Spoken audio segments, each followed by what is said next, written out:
എല്ലാ മലയാള കൂട്ടുകാർക്കും നമ്മുടെ പുതിയ വീഡിയോയിലേക്ക് സ്വാഗതം. ഇന്നത്തെ വീഡിയോയിൽ ഞാൻ പറയാൻ പോകുന്നത് ഇന്ന് മെയ് 6 ആയിരിക്കുകയാണ്.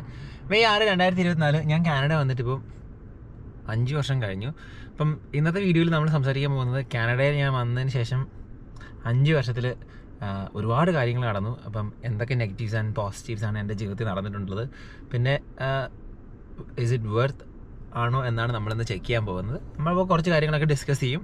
സോ ഞാനിപ്പോൾ വന്നിട്ടുള്ള എൻ്റെ ഫേവറേറ്റ് സ്ഥലത്താണ്. എനിക്ക് മീൻസ് ഇടയ്ക്കൊക്കെ നിങ്ങൾക്ക് എല്ലാവർക്കും ഓരോ ഫേവറേറ്റ് സ്ഥലങ്ങളുണ്ടാവുമല്ലോ, പോയി ഇങ്ങനെ ഇരിക്കണം, കുറച്ച് നേരം ടൈം സ്പെൻഡ് ചെയ്യണമെന്ന്. ഞാനിപ്പോൾ ഇടയ്ക്കെല്ലാം വരുന്നത് എന്നെ ഇൻസ്റ്റാഗ്രാമിൽ ഫോളോ ചെയ്യുന്നവർക്കറിയാം. ഞാൻ ഇങ്ങനെ പ്ലെയിൻ സ്പോട്ടിങ്ങിന് വേണ്ടി ഫ്ലൈറ്റ് ലാൻഡ് ചെയ്യുന്നിടത്തൊക്കെ വന്ന് ഇങ്ങനെ ഇരിക്കും, എന്നിട്ട് ഇങ്ങനെ അത് കണ്ടുകൊണ്ടിരിക്കും. അതെനിക്കിഷ്ടമുള്ള കാര്യം കേട്ടോ. അപ്പം നമ്മളിന്ന് ഇവിടെ കുറച്ച് നേരം ടൈം സ്പെൻഡ് ചെയ്യും, എന്നിട്ട് ഇവിടുത്തെ കുറച്ച് കാര്യങ്ങളൊക്കെ സംസാരിക്കും. So sit back and enjoy this video.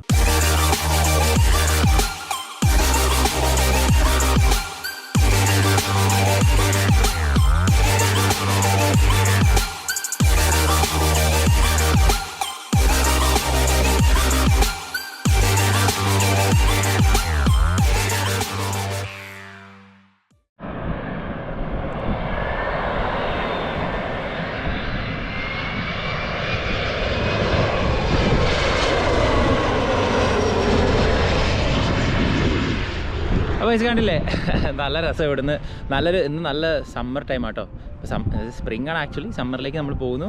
അപ്പം ഇവിടുന്ന് ഫ്ലൈറ്റുകളൊക്കെ കാണാൻ നല്ല രസം കേട്ടോ. ഓട്ടോയിലുള്ള ആൾക്കാർ ഉണ്ടെങ്കിൽ, നിങ്ങൾ എപ്പോഴെങ്കിലും ഓട്ടോയിൽ വരുവാണെങ്കിൽ, ഓട്ടോയിലും ടൊറൻറ്റോയിലും മോൺട്രിയലിലൊക്കെ ഇങ്ങനെ ഫ്ലൈറ്റ് സ്പോട്ടിങ്ങിന് കുറേ സ്ഥലങ്ങളുണ്ട്. അപ്പം ഞാൻ ഈ സ്ഥലത്തിൻ്റെ അഡ്രസ്സ് ലിങ്കിൽ കൊടുക്കാം, അല്ലെങ്കിൽ ഡിസ്ക്രിപ്ഷനിൽ കൊടുക്കാം ലിങ്കായിട്ട്. സോ നിങ്ങൾക്ക് വന്ന് ചെക്കൗട്ട് ചെയ്യാം കേട്ടോ.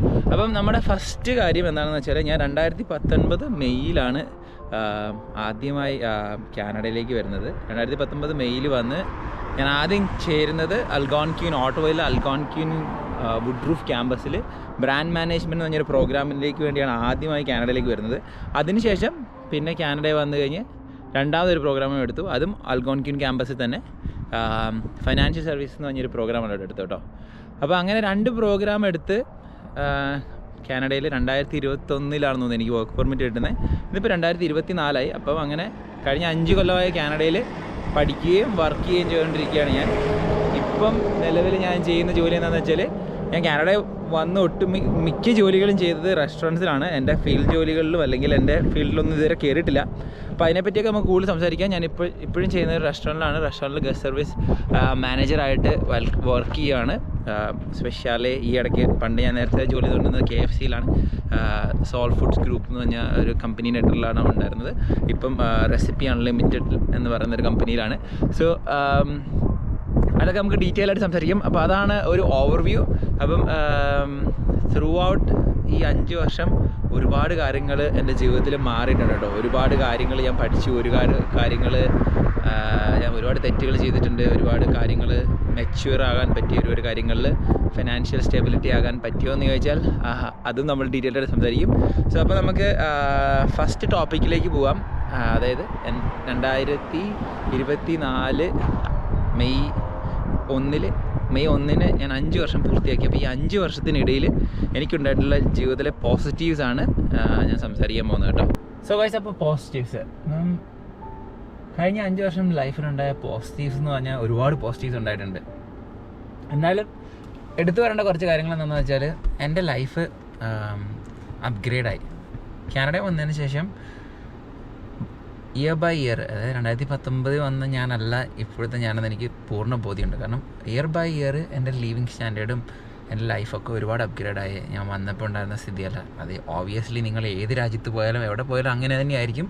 പക്ഷേ എനിക്ക് തോന്നുന്നു എനിക്കത് ഒരുപാട് വേറൊരു സ്ഥലത്ത് നിൽക്കുന്നതിനേക്കാൾ ഒരുപാട് ആക്സിലറേറ്റായി എനിക്കിവിടെ ഗ്രോ ചെയ്യാൻ പറ്റിയിട്ടുണ്ട്.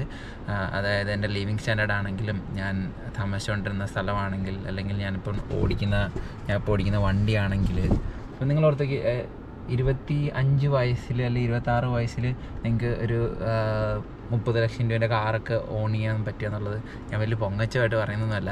ഫൈനാൻസിലെടുത്ത കാറാണ്, അതൊക്കെ കാര്യമൊക്കെ തന്നെ. പക്ഷേ അത് പേ ചെയ്യാനുള്ള ഒരു എബിലിറ്റി നിങ്ങൾക്ക് വരിക എന്നുള്ളത് തന്നെ വലിയ കാര്യമാണ്. അത്രയും ഫൈനാൻഷ്യൽ ഫ്ലെക്സിബിലിറ്റി നിങ്ങൾക്ക് വരിക എന്നുള്ളത് ഒരു വലിയ കാര്യമാണ്. പിന്നെ അത് മാത്രമല്ല അതിനിടയിൽ ഇപ്പം നിങ്ങളിപ്പം വണ്ടി പിന്നെ നിങ്ങൾ ഇപ്പം എനിക്കിപ്പം സ്വന്തമായിട്ട് വീടൊന്നും എടുത്തിട്ടില്ല ഇതുവരെ. ഫ്യൂച്ചറിൽ അതിനെപ്പറ്റി ചിന്തിക്കുന്നതാണ്. കല്യാണം കഴിഞ്ഞ് എനിക്ക് ഒരു പക്ഷേ വീടൊക്കെ എടുക്കുക അല്ലെങ്കിൽ മോർഗേജ് ചെയ്യുക. പക്ഷേ എന്നാലും അതിനൊക്കെയുള്ളൊരു ഫിനാൻഷ്യൽ ഫ്ലെക്സിബിലിറ്റിയും ഫിനാൻഷ്യൽ ഫ്രീഡവും നിങ്ങൾക്ക് ഇവിടെ ഉണ്ട്. അത് ഒരു വലിയ പോസിറ്റീവ് കാര്യമായിട്ടാണ് എനിക്ക് തോന്നുന്നത്. ഇപ്പം ഒരു ഹൈ എൻഡ് ആയിട്ടുള്ള ഫോൺ എടുക്കാൻ പറ്റും. കാരണം അതൊക്കെ ഇവിടുത്തെ കാനഡയിലിപ്പം അല്ലെങ്കിൽ US നിങ്ങൾക്ക് പ്ലാനിൽ കുറേ കൂടെ അല്ലെങ്കിൽ UK ഒക്കെ നിങ്ങൾക്ക് എടുക്കാൻ പറ്റുന്നതായിരിക്കും. കാരണം എല്ലാവരും തന്നെ ഫോണൊക്കെ അപ്ഗ്രേഡ് ചെയ്യുന്നു. ഇപ്പം നാട്ടിലായിരുന്നെങ്കിൽ ഞാൻ വല്ല ഇപ്പോൾ ഒരു ഷവോമിയോ അല്ലെങ്കിൽ OnePlus ഒക്കെ ഉപയോഗിച്ചുകൊണ്ട സമയത്ത് ഇപ്പോൾ നമുക്കൊരു ഹൈ എൻഡ് ആയിട്ടുള്ളൊരു ഫോൺ എടുക്കാൻ പറ്റുന്നുണ്ട്. ഇതൊന്നും ഞാൻ പൊങ്ങച്ചത്തിൻ്റെ പേര് പറയുന്നതല്ല കേട്ടോ, ഞാൻ നിങ്ങളോട് ഇൻഫർമേഷന് വേണ്ടി മാത്രം പറയുന്നതാണ്. എൻ്റെ പൊങ്ങച്ചം കാണിക്കാനോ അല്ലെങ്കിൽ ഞാൻ ഇന്ന വലിയ ആളാണ്, എൻ്റെ അടുത്ത് കുറേ പൈസ ഉണ്ടെന്ന് അങ്ങനെ കാണിക്കാൻ പറയുന്നതല്ല. പക്ഷേ ഞാൻ നിങ്ങൾക്ക് ഒരു ഇൻഫർമേഷനായിട്ട് തരുന്നതാണ്. അങ്ങനെ വിചാരിക്കാവുള്ളൂ. അപ്പോൾ നിങ്ങൾക്ക് ആ ഒരു അത്ര നിങ്ങൾക്ക് എടുക്കണം നിർബന്ധമൊന്നുമില്ല. നിങ്ങൾക്ക് എടുക്കാതിരിക്കാം. പക്ഷേ നിങ്ങൾക്ക് ഹൈ എൻഡ് ഫോൺ എടുക്കാനും അല്ലെങ്കിൽ നിങ്ങൾക്ക് എക്സ്പെൻസീവ് ആയിട്ടുള്ള ഗാഡ്ജറ്റ്സ് ഒക്കെ എടുക്കാനും ഒക്കെയുള്ള ഒരു ഓപ്ഷൻ ഇവിടെ ഉണ്ട്. സോ അത് എനിക്ക് വേണ്ടുന്ന എനിക്ക് പണ്ടൊക്കെ ഒരു ആഗ്രഹം ഉണ്ടെന്ന് എനിക്ക് യൂട്യൂബൊക്കെ ചെയ്യാനും എഡിറ്റൊക്കെ ചെയ്യാനും. പിന്നെ എനിക്ക് ഒരു നല്ല ഡെസ്ക്ടോപ്പ് വേണം, നല്ലൊരു ഡെസ്ക് വേണം, പിന്നെ നല്ല ചെയർ വാങ്ങണം. അതൊക്കെ എനിക്കിവിടെ വന്നിട്ട് എൻ്റെ ഹാർഡ് വർക്കിലൂടെ എനിക്ക് ചെയ്യാൻ പറ്റി. നല്ലൊരു റൂം വേണം എനിക്ക്, ഒരു നല്ലൊരു സ്പേസ് വേണം എനിക്ക് ചിന്തിക്കാനും എനിക്ക് ഗെയിമൊക്കെ കളിക്കാനും അല്ലെങ്കിൽ എനിക്ക് ഇരുന്ന് കൂട്ടുകാരോടൊക്കെ വർത്താനം പറയാൻ നല്ല സ്പേസൊക്കെ വേണമെന്നൊക്കെ തോന്നിയുകൊണ്ട് അപ്പം കാനഡ വന്ന് ഞാൻ ആദ്യമൊന്നും നടക്കത്തില്ല കേട്ടോ. നമ്മളൊരു സ്റ്റുഡൻ്റൊക്കെ ആയിക്കഴിഞ്ഞ് പതിയെ നമ്മൾ ജോലിയിലേക്ക് കയറുമ്പോഴത്തേക്കും നമുക്ക് ഒരുപാട് ഫ്ലെക്സിബിലിറ്റി കിട്ടും. ആ ഒരു ഫ്ലെക്സിബിലിറ്റിയാണ് ഞാൻ ഉദ്ദേശിക്കുന്ന കാര്യം. പിന്നെ ഞാൻ പറയാനുള്ളത് വെച്ചാൽ എൻ്റെ ലാംഗ്വേജ് ഇമ്പ്രൂവ് ആയി. ലാംഗ്വേജ് ഇമ്പ്രൂവ് എന്ന് വെച്ചാൽ ഞാൻ വന്ന സമയത്ത് ഞാൻ പറഞ്ഞുകൊണ്ടിരുന്ന ഇംഗ്ലീഷ് അല്ല ഞാനിപ്പോൾ പറയുന്നത്. അതായത് എൻ്റെ ലെവൽ ഓഫ് തിങ്കിങ്ങും ലെവൽ ഓഫ് ഫ്ലുവൻസിയും എല്ലാം മാറി. അപ്പം അത് എനിക്ക് ഒരുപാട് വ്യത്യാസം ഉണ്ടെന്ന് എനിക്ക് തോന്നുന്നുണ്ട്. കാരണം ഞാൻ എൻ്റെ വർക്കിലൊക്കെ സംസാരിക്കുമ്പോഴും എനിക്ക് കുറേ കൂടെ ഇൻട്രാക്ട് ചെയ്യാനുള്ള കോൺഫിഡൻസ് ഉണ്ട്. ഇപ്പം പണ്ടത്തെ പോലെയല്ല, ഒരുപാട് കോൺഫിഡൻസ് ഉണ്ട്. പിന്നെ എനിക്ക് നാട്ടിലെ ലോണൊക്കെ തീർക്കാൻ സാധിച്ചു. പിന്നെ എന്നെക്കൊണ്ട് കഴിയുന്ന രീതിയിൽ എനിക്ക് എൻ്റെ പേരൻസിനെയും ഫാമിലിയിലെയൊക്കെ എപ്പോഴും ഇല്ല ഇടയ്ക്കൊക്കെ പറ്റുന്ന പോലെ ഹെൽപ്പ് ചെയ്യാനൊക്കെ പറ്റുന്നുണ്ട്. അതൊക്കെ ഒരു വലിയ കാര്യമാണ്. പിന്നെ പറയേണ്ട കാര്യം എന്ന് വെച്ചാൽ ഇവിടുത്തെ സ്റ്റാൻഡേർഡ് ഓഫ് ലിവിങ്ങിനകത്ത് വേറെ എടുത്ത് കയറേണ്ട കാര്യം എന്ന് വെച്ചാൽ ഇവിടുത്തെ എയർ ക്വാളിറ്റി. പിന്നെ നാട്ടിലുണ്ടായിരുന്ന സമയത്ത് എനിക്ക് ഈ സമയത്ത് അലർജി ഉണ്ടായിരുന്നു. അതായത് രാവിലെ എണീക്കുക തുമ്മുക, ഒരു 5-8 വട്ടം അടുപ്പിച്ച് തുമ്മും, കണ്ണിൽ നിന്നൊക്കെ ഇങ്ങനെ വെള്ളം വരും, ഇങ്ങനെ ഇരിക്കും. പിന്നെ ബൈക്കിൽ പോകുമ്പോൾ തുമ്മും. എയർ ക്വാളിറ്റി ഇവിടെ അടിപൊളിയാണ്. അതായത് നല്ല എയർ ക്വാളിറ്റിയാണ്. അപ്പം അത് ഇപ്പം നാട്ടിൽ നമ്മുടെ ഇപ്പം ഡൽഹി താമസിക്കുന്നവരോടും കേരളത്തിൽ വരുമ്പോഴത്തേക്ക് അവർക്ക് ആ വ്യത്യാസം മനസ്സിലാവുമല്ലോ. അതുപോലെ നമ്മൾ കേരളത്തിലാണെങ്കിലും കേരളം നല്ല എയർ ക്വാളിറ്റിയിൽ അത്ര മോശമൊന്നുമല്ല. സിറ്റികളിലും ടൗണിലൊക്കെ വ്യത്യാസം ഉണ്ടാവും. അതേസമയം ഇവിടെ വന്നു കഴിയുമ്പോഴത്തേക്കും നിങ്ങൾക്ക് ആ ഒരുപാട് വ്യത്യാസം മനസ്സിലാവും. എയർ ക്വാളിറ്റിയിൽ ഒരുപാട് വ്യത്യാസമുണ്ട്. സോ അതെനിക്ക് ഭയങ്കര ഒരു അഡ്വാൻറ്റേജ് ആയിട്ട് തോന്നുന്നു. അപ്പോൾ എനിക്ക് അതിന് ശേഷം ഇവിടെ വന്നതിന് ശേഷം എൻ്റെ അലർജീസൊക്കെ പോയി. പിന്നെ ഒരുപാട് വെയിലും ചൂടും പൊടിയും കാറ്റൊന്നും ഇല്ല. ഒരു നല്ല രീതി സമ്മറിൽ ചൂടുണ്ടെങ്കിലും ഒരു നല്ല രീതിയിലുള്ളൊരു കാലാവസ്ഥയും കാര്യങ്ങളൊക്കെ ഉണ്ട്. പക്ഷേ വിൻ്ററിൽ പ്രശ്നമുണ്ട്. അത് നമുക്ക് നമ്മുടെ നെഗറ്റീവ്സിൽ പറയാം. പിന്നെ ജിമ്മിൽ പോകാനും കുറേ കൂടെ ഹെൽത്ത് വൈസ് കോൺസെൻട്രേറ്റ് ചെയ്യാനും. ഇപ്പം ഞാൻ സാലറിയുടെ പാക്കേജിലായി. അപ്പം എംപ്ലോയർ തന്നെ ജിമ്മിൽ പോകാനുള്ള അലവൻസ് തരികയും വെൽനെസ്സിന് വേണ്ടിയുള്ള ഫോക്കസ് അവർ തന്നെ ചെയ്യുകയും പിന്നെ ഇപ്പോൾ നമുക്ക് വേണമെങ്കിൽ പ്രോട്ടീൻ പൗഡർ അല്ലെങ്കിൽ സപ്ലിമെൻറ്റ്സ് ഒക്കെ വാങ്ങണമെങ്കിൽ അതിനുള്ള അലവൻസ് തരികയും അങ്ങനെയൊക്കെ അതിനൊക്കെയുള്ള ഓപ്ഷൻസ് ഇവിടെയുണ്ട്. സോ അങ്ങനെയൊക്കെ വെച്ച് നോക്കുമ്പോൾ ലിവിങ് സ്റ്റാൻഡേർഡും ലൈഫും ഒരുപാട് കാര്യങ്ങളൊക്കെ ഇമ്പ്രൂവ് ആയി. നല്ല നല്ല ഫ്രണ്ട്സിനെ കിട്ടാനും നല്ല നല്ല കൊളീഗ്സിനെ കിട്ടാനും ഒരുപാട് ഡിഫറെൻറ്റ് കൾച്ചറിലുള്ള ആൾക്കാരുമായിട്ട് മിങ്കിൾ ചെയ്യാനും അവരുടെ ലൈഫ് എങ്ങനെയാണെന്നൊക്കെ മനസ്സിലാക്കാനും അവരോട് കളിക്കാൻ പോകാനും അല്ലെങ്കിൽ അവരുടെ വീട്ടിൽ പോയി അവരുടെ കൾച്ചർ എന്താണെന്ന് അറിയാനും അവരുടെ ഫ്രണ്ട്ഷിപ്പ് കൂടാനും ഒക്കെ സാധിക്കുന്നുണ്ട്. സോ അതൊക്കെ വലിയ വലിയ കാര്യമായിട്ടാണ് ഞാൻ കണക്കാക്കുന്നത്. അതായത് നമ്മൾ നാട്ടിൽ നിന്നിരുന്നെങ്കിൽ അവിടെ ഒതുങ്ങിപ്പോയനെന്ന് എനിക്ക് തോന്നി. അതൊക്കെയാണ് എനിക്ക് പോസിറ്റീവായിട്ട് പറയാനുള്ളത്. ഞാൻ ഇതിലും വിട്ടുപോയിട്ടുള്ള കുറേ കാര്യങ്ങളുണ്ടാകും. എനിക്ക് ഒരുപാട് സ്കില്ലും നോളജും കാര്യങ്ങളും അതൊക്കെ ഉണ്ട്, എല്ലാം ലഭിച്ചു. പക്ഷേ ഞാൻ ഡോണി ആസ് എ പേഴ്സൺ ഒരുപാട് ഇമ്പ്രൂവ് ആയെന്ന് എനിക്ക് തോന്നുന്നു. അപ്പോൾ ഇവിടെ കാനഡ വന്ന ഒട്ടുമിക്ക ആൾക്കാർക്കും എനിക്ക് തോന്നുന്നുണ്ട് ആ ഒരു ഫീലിംഗ് എന്തായാലും വന്നിട്ടുണ്ടാവും. അവർ ആസ് എ പേഴ്സൺ ഒരുപാട് ഇമ്പ്രൂവ് ആകാൻ കഴിഞ്ഞിട്ടുണ്ട്. സോ അതൊക്കെയാണ് കാനഡ വന്നിട്ട് എനിക്ക് കിട്ടിയിട്ടുള്ള പോസിറ്റീവ്സ് കേട്ടോ.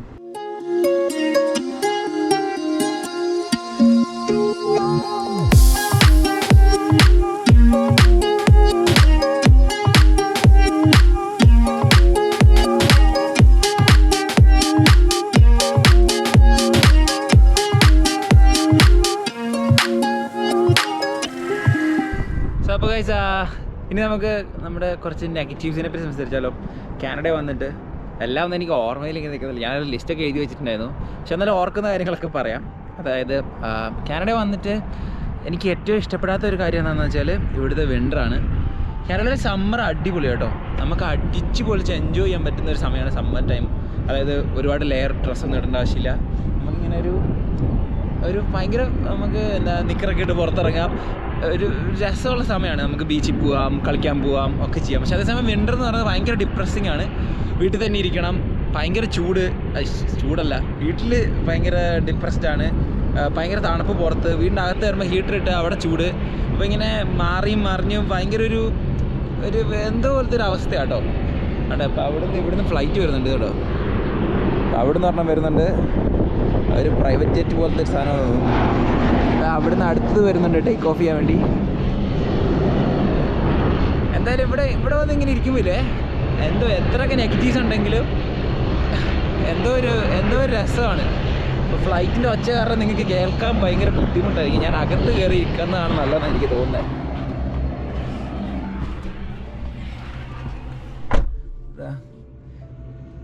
കാറിനകത്ത് ഇരുന്ന് തന്നെ ടേക്ക് ഓഫ് കാണാൻ പറ്റും കേട്ടോ. അപ്പം എന്തായാലും നെഗറ്റീവ്സ് എന്താണെന്ന് വെച്ചാൽ, പിന്നെയുള്ള കാര്യം എന്ന് വെച്ചാൽ ഇതുവരെ എനിക്ക് PR ആയിട്ടില്ല. PR കിട്ടുക എന്നുള്ളത് ഇവിടെ ഒരു വലിയൊരു സ്ട്രഗിൾ തന്നെയാണ് കേട്ടോ. It's not easy to get PR here.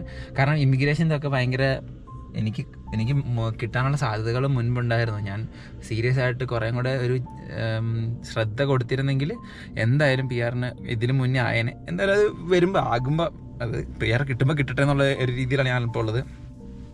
അതിനുവേണ്ടിയുള്ള കാര്യങ്ങളൊക്കെ ഞാൻ ചെയ്യുന്നുണ്ട്. ഞാൻ വെറുതെ ഇരിക്കുമല്ല, എന്നാലും എനിക്ക് വരുമായിരിക്കും, കിട്ടുമായിരിക്കും. ഓക്കെ. പിന്നെ എന്താണെന്ന് വെച്ചാൽ 5 വർഷമായിട്ട് ഇതുവരെ സിഗ്നിഫിക്കൻ്റ് ആയിട്ട് എനിക്കൊരു സേവിങ്സ് ഒന്നും ഉണ്ടായിട്ടില്ല. നാട്ടിലെ ലോൺ അടയ്ക്കണം, ഇപ്പോൾ കാറിൻ്റെ അടവ്, പേയ്മെൻറ്റ്, എക്സ്പെൻസീവ് ലൈഫ് സ്റ്റൈലൊക്കെ അടിപൊളിയാണ്. ലിവിങ് സ്റ്റാൻഡേർഡൊക്കെ അധികമാണെന്ന് പറഞ്ഞാലും എക്സ്പെൻസീവ് ആണ്, കാര്യങ്ങളൊക്കെ എക്സ്പെൻസീവ് ആണ്. അത് ഞാൻ മുൻപുള്ള വീഡിയോയിൽ പറയുന്നുണ്ട്. അത് നിങ്ങൾ വേണമെങ്കിൽ പോയി കാണാനാണ്. ഇതിന് തൊട്ട് മുന്നിട്ട വീഡിയോ ആണ്. അപ്പോൾ നിങ്ങൾക്ക് ഒരു സിഗ്നിഫിക്കൻ്റ് സേവിങ്സ് എനിക്കിതുവരെ ആയിട്ടില്ല. പലർക്കും പലതുപോലെയാണ്, പലർക്കും പല ഇൻകം ലെവലാണ്. അപ്പോൾ അതൊക്കെ അനുസരിച്ചിരിക്കും. പക്ഷേ എനിക്കിതുവരെ ഒരു അത്ര അങ്ങ് സേവിങ്സ് ഉണ്ടോ എന്ന് ചോദിച്ചാൽ അങ്ങനെ സേവിങ്സ് ഇതുവരെ ആയിട്ടില്ല. അതെനിക്കൊരു നെഗറ്റീവായിട്ട് തോന്നുന്നു. കാരണം നമ്മുടെ ഇവിടുത്തെ ലൈഫ് സ്റ്റൈലും കാര്യങ്ങളും ലോണും കാര്യങ്ങളെല്ലാം അടഞ്ഞു പോകുമ്പോഴത്തേക്കും നല്ല എക്സ്പെൻസീവ് ആവും. പിന്നെ PR-ൻ്റെ സ്ട്രഗിൾ എല്ലാവരും പറയുന്നൊരു മെയിൻ കാര്യമാണ് PR ഇല്ല എന്നുള്ള കാര്യം. സോ അതൊരു വലിയൊരു ഫാക്റ്റാണ് കേട്ടോ. ഇനി ഒരുപാട് ലക്ഷക്കണക്കിന് ആൾക്കാർ ഇപ്പം എക്സ്പ്രഷനറി പൂളിലുണ്ട്, അവർക്കൊന്നും PR ആകുന്നില്ല.